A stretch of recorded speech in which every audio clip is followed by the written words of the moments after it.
Всем привет, это Эффект Призм. Насколько я понял, видео для начинающих достаточно востребованы на YouTube, поэтому я решил записать и это видео. Сегодня мы более подробно поговорим о вкладке Edit и базовых возможностях DaVinci. Но прежде чем начать, я хотел бы ответить на один вопрос, который достаточно часто появляется в комментариях. О русском языке.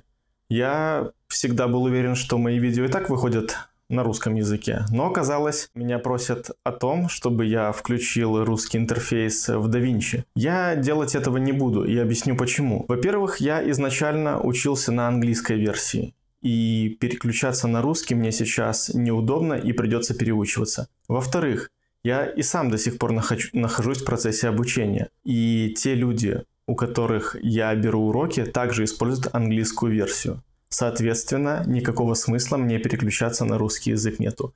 В-третьих, я всем рекомендую сразу же использовать английскую версию, потому что рано или поздно вы захотите получать информацию из разных источников, и поверьте, тех людей, которые используют английскую версию DaVinci, гораздо больше, чем тех, кто использует русскую, и вам гораздо легче в целом будет найти какую-то более подробную или новую информацию, которую вы не сможете найти на моем канале или еще где-то. Так что используйте сразу английскую. А теперь давайте перейдем к видео.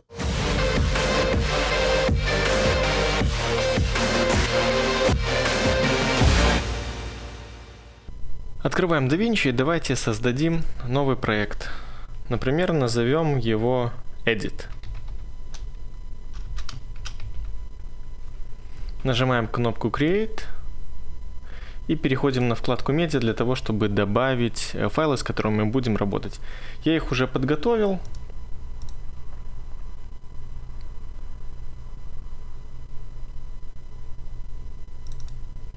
Я выделю все три папки и перетяну их туда, где у меня есть папка Master.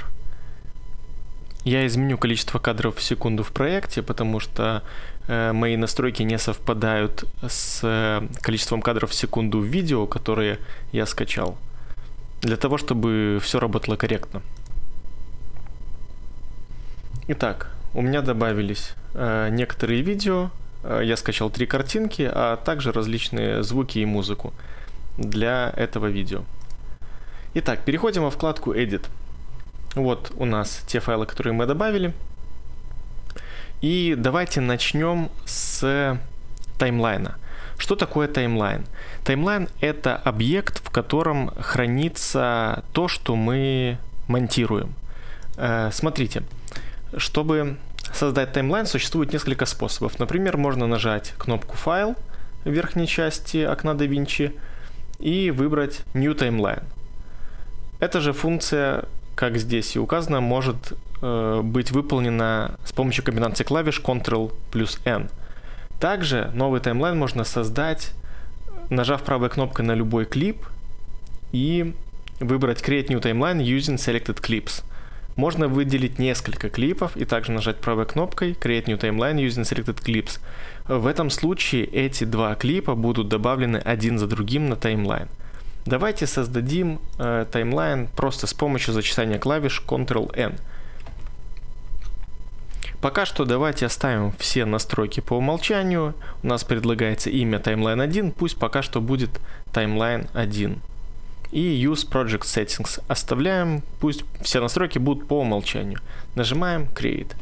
И вот, как видите, таймлайн преобразился, появилась видеодорожка, появилась дорожка для аудио. И в папке Footages, потому что мы были в ней, добавился вот такой объект Timeline. Именно в нем и будет храниться наш монтаж. Чуть позже я покажу, как это выглядит. А сейчас давайте пока добавим несколько видео на таймлайн. Например, пусть будет вот это, вот это.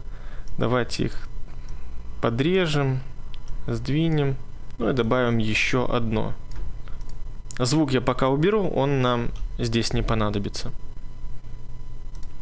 Давайте его тоже отрежем. Вот так. Мы, допустим, вот смонтировали такой некий видеоряд.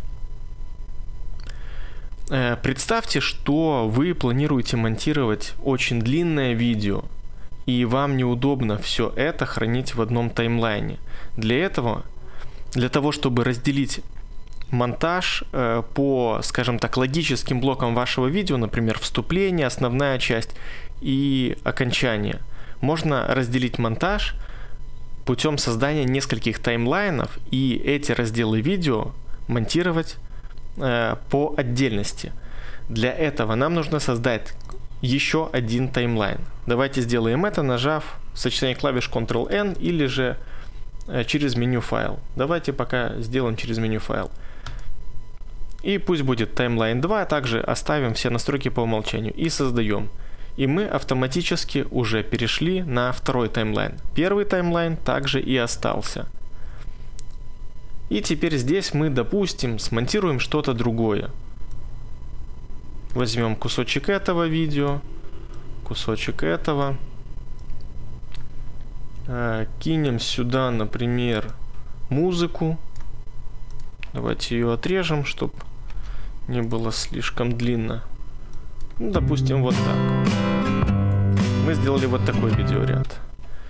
И теперь давайте создадим еще третий таймлайн для того, чтобы сделать как бы финальный монтаж. Еще раз нажимаем Ctrl-N. Создается таймлайн 3. И он пока, естественно, пустой. И смотрите, в чем, на мой взгляд, самая удобная фишка нескольких таймлайнов, это то, что с таймлайном можно работать, по сути, как с видеофайлом. То есть, смотрите, мы берем, у нас выбран таймлайн 3, он пустой. Мы берем таймлайн 1 и переносим его сюда. Мы берем таймлайн 2 и переносим сюда. И таким образом, все, что у нас в таймлайн 1 было смонтировано, то есть наш целый видеоряд, он уже хранится в одном объекте таймлайн 1. Единственное, что я рекомендую пользоваться таким способом в том случае, когда вы точно закончили монтаж. Конечно, таймлайн тоже можно резать, как и видео, но это может спровоцировать какие-то глюки и очень легко ошибиться. Поэтому, когда вы точно закончили работать с каким-то разделом, объединили вот так вот его в таймлайн 1, и уже можно использовать на другом таймлайне как отдельный видеофайл. Со вторым таймлайном, который содержит еще и звук, все также отлично работает. Плюс, как и в видео, в нем можно делать плавное затухание, что для видео, что для музыки. Перетаскивая вот такой ползунок, музыка будет затухать.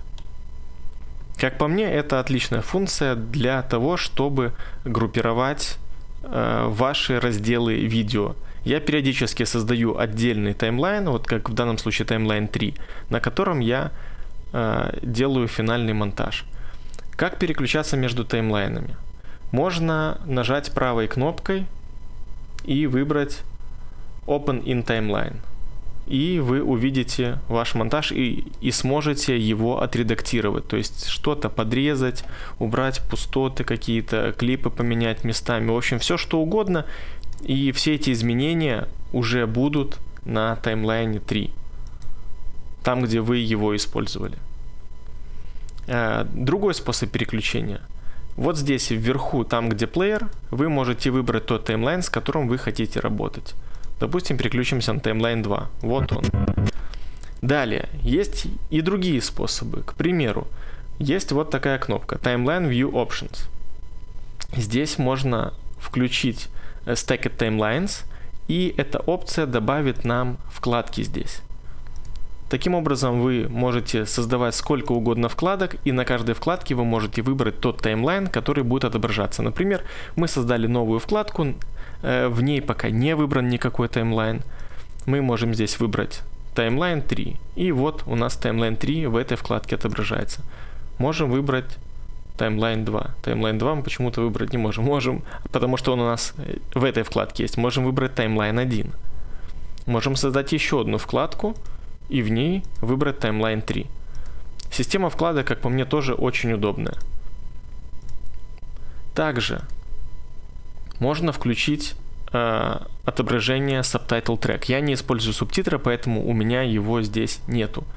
И также мы можем включить или выключить отображение waveforms, так называемых. Это для дорожки звука. Сейчас обратите внимание, у нас выключилось отображение. Как по мне, удобно, когда включено, поэтому я ее оставляю. Далее, здесь есть 3 опции. Это вид фильм-стрип у меня сейчас включен, то есть на протяжении всего таймлайна мы видим миниатюры. Здесь кадр практически не меняется, поэтому картинки кажутся одинаковыми. А вот здесь, где женщина двигается, как раз видно, что на каждой миниатюрке у нас разные кадры. Можно включить вот такое отображение. Тогда миниатюры будут только в начале и в конце. Для слабых систем это хорошо, потому что создание миниатюр тоже требует некоторых ресурсов. Либо же можно вообще отключить миниатюры. Мне нравится вот такой вид, я его и оставлю. И ниже мы видим настройки отображения формы звуковых дорожек. Можно сделать вот такую симметричную. Можно опустить, скажем так, ниже отображение для того, чтобы видеть полностью звуковые волны. И есть вот эта опция, которая визуально, как по мне, ничего не меняет. Честно говоря, пока не знаю для чего она, я не пользовался. Я обычно делаю вот такой вид, и он меня более чем устраивает. Ну и 2 ползунка еще ниже, это просто ширина дорожек видео. Тут смотрите просто как вам нравится. Если вы хотите более подробно видеть миниатюры, поставьте побольше. И здесь также высота аудиодорожек. Эти же настройки можно поменять и таким образом, потянув за край видеодорожки или же за край аудиодорожки. Вот, в общем-то, и все, что касается работы с несколькими таймлайнами. Я думаю, это было достаточно подробно, поэтому давайте двигаться дальше к другому функционалу вкладки Edit. Сейчас я покажу, как можно связать видео и аудио. Давайте пока что с этого таймлайна все уберем. Вот, мы добавили видео на таймлайн. Оно не содержит никакого звука. Как видите, не добавилась аудиодорожка, потому что в этом видео попросту звука в принципе нет. Мы захотели его озвучить, добавили сюда некоторую музыку. Подрежем ее так, чтобы длина совпадала с длиной видео. И, допустим, мы планируем, что этот кусочек, именно это видео с этой музыкой, мы будем еще переиспользовать где-то в нашем видео, вставлять несколько раз. И нам нужно сделать так, чтобы это видео двигалось по таймлайну всегда с музыкой. Потому что сейчас мы их двигаем отдельно. И даже если мы включим функцию, которая соединяет, которая двигает видео вместе с звуком, все равно они будут двигаться отдельно, потому что они не слинкованы. Для того, чтобы их соединить, нам необходимо выделить видео и аудио, которые мы будем соединять, нажать правой кнопкой и нажать Link Clips, или же нажать Ctrl-Alt-L. После этого вы увидите значок цепочки на видео и на аудио. И теперь, когда включена вот эта функция, вот это видео будет двигаться вместе с звуковой дорожкой. Если отключим и уберем выделение, мы сможем двигать их отдельно, но уже увидим, что у нас идет рассинхрон на 1 секунду и 8 кадров. Вот такая достаточно простая и очень полезная функция. При этом мы можем линковать не только одно видео с одним аудио, а, например, делать вот таким образом. Давайте сейчас уберем эту функцию, увеличим аудио на 2 видеоклипа, выделим все и нажмем Ctrl-Alt-L. И теперь они у нас соединены втроем. И когда мы включаем эту функцию, у нас теперь они движутся вместе. Таким образом, очень удобно иногда объединять те файлы, которые мы планируем использовать в проекте несколько раз. Далее, в DaVinci есть такое понятие, как Compound Clip. Compound Clip — это клип, который содержит в себе другие клипы. По большей части его, конечно, можно расценивать как отдельный таймлайн, но не совсем он отдельным таймлайном является. Но его очень удобно использовать, когда вы смонтировали какой-то маленький кусочек, и опять же вы планируете его как-то переиспользовать или что-то еще с ним делать. В общем, создание компаунд-клипов иногда очень упрощает монтаж. Я сейчас покажу, как это работает, а уже как это использовать, я думаю, вы разберетесь сами. Итак, допустим, мы добавим картинку какую-то, добавим кусочек видео на таймлайн, еще какое-нибудь видео. Вот, у нас получился такой некий клип. Давайте картинку сделаем чуть-чуть покороче. Вот. Вот такой небольшой видеокусочек у нас есть, и мы будем с ним работать в дальнейшем как с единым целым. Для этого мы можем все это выделить. Нажимаем правой кнопкой New Compound Clip. Как-нибудь его называем и нажимаем Create. И вот у нас создался Compound Clip со своей отдельной звуковой дорожкой. Как вы видите, у картинки звука не было, здесь в начале звуковой дорожки пустота, и у второго, точнее уже у третьего кусочка тоже не было своего звука, и, соответственно, здесь тоже пустота. И теперь этот Compound Clip мы можем как единое целое передвигать по таймлайну и добавлять его в любое место нашего видеоряда. Если вы хотите его отредактировать внутри, то можно нажать правой кнопкой Open in Timeline, и откроется именно его содержимое. То есть, как видите, здесь на вкладке мы работаем с Compound Clip. Вот, собственно, и все, что касается Compound Clip. Сейчас давайте немного поговорим о переходах. Для того, чтобы добавить переход между клипами, нужно в разделе Effects выбрать папку Video Transitions и выбрать какой-нибудь переход. В DaVinci есть функция превью переходов. Для того, чтобы ей воспользоваться, нужно просто провести слева направо или справа налево мышкой по переходу, не нажимая никаких кнопок. И вы увидите, как переход работает между ближайшими двумя клипами. То есть у меня Playhead стоит на первом клипе, значит, что превью перехода будет между первым и вторым клипом. Если я поставлю сюда, тогда будет между вот этим и вот этим клипом. Например, есть переход Blur Dissolve, есть переход Cross Dissolve. Вот такой.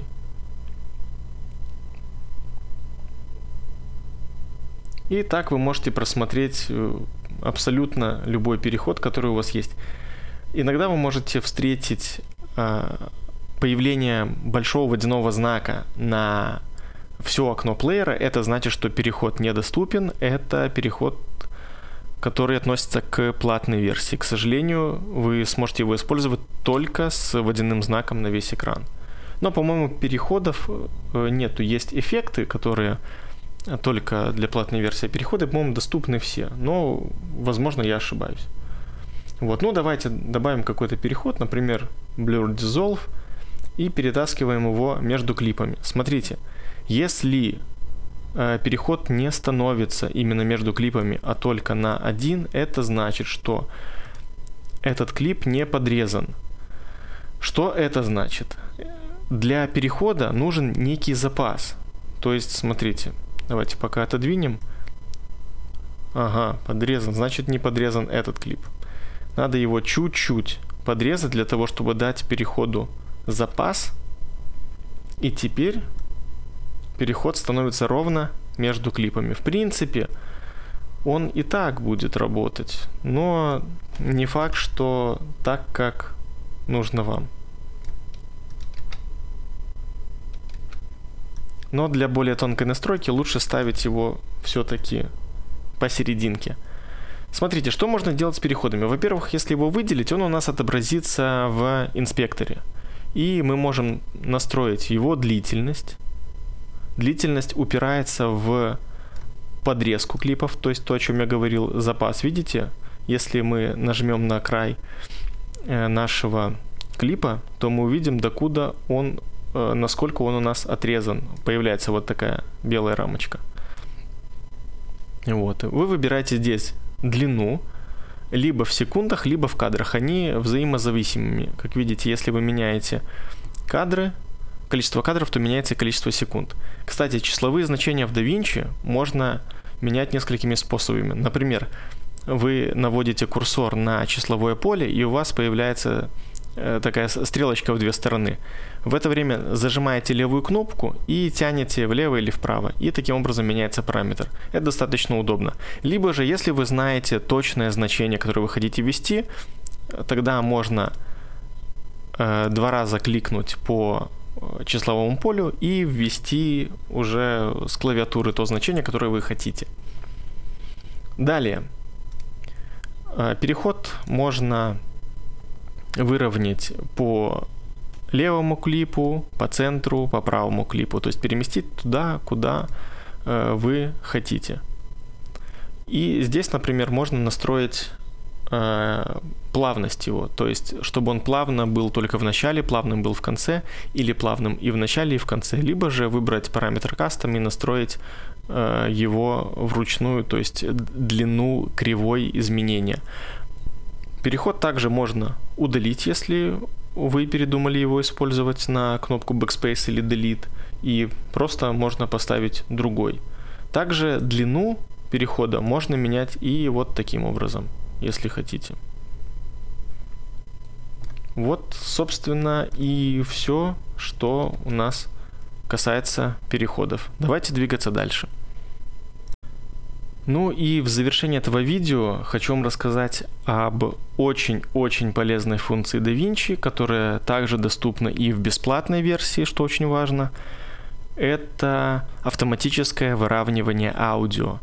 Смотрите, что это. Давайте сначала освободим таймлайн. Вот, например, я снимал на камеру, скажем так, начало вот этого ролика. Давайте тут немножко отрежу лишнее.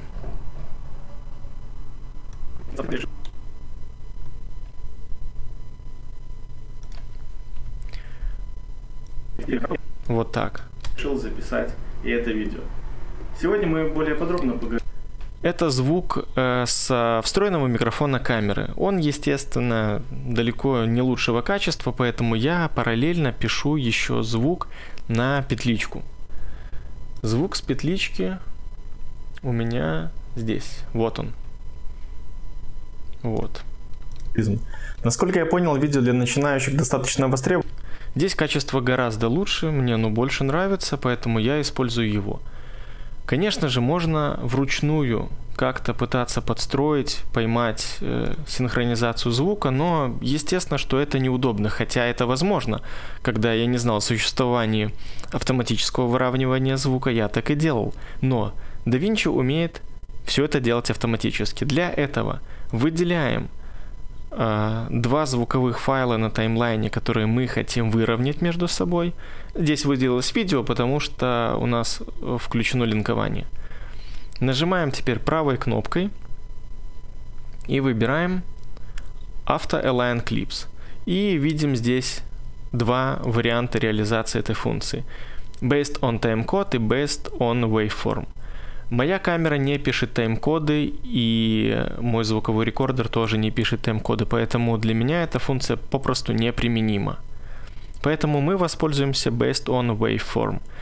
Что это значит? Это значит, что DaVinci проанализирует форму звуковых волн в обоих файлах и найдет соответствие, и выровняет их. Смотрите. Выбрали, он проанализировал и даже подрезал второй звук с моей петлички под обрезанный уже звук, который был написан на камеру. И теперь давайте проиграем. Решил записать и это видео. Сегодня мы более подробно поговорим о... Как видите, звук полностью совпадает с видео. И теперь можно выключить функцию линкования, выделить звуковую дорожку, которая была записана на встроенный микрофон камеры, удалить ее, передвинуть звуковую дорожку с петлички, подрезать под видео, выделить это все и слинковать их. И теперь они у меня будут все время вместе. Вот такая классная и полезная функция напоследок этого видео. Я надеюсь, вам было полезно, поэтому спасибо за просмотр. Всем пока.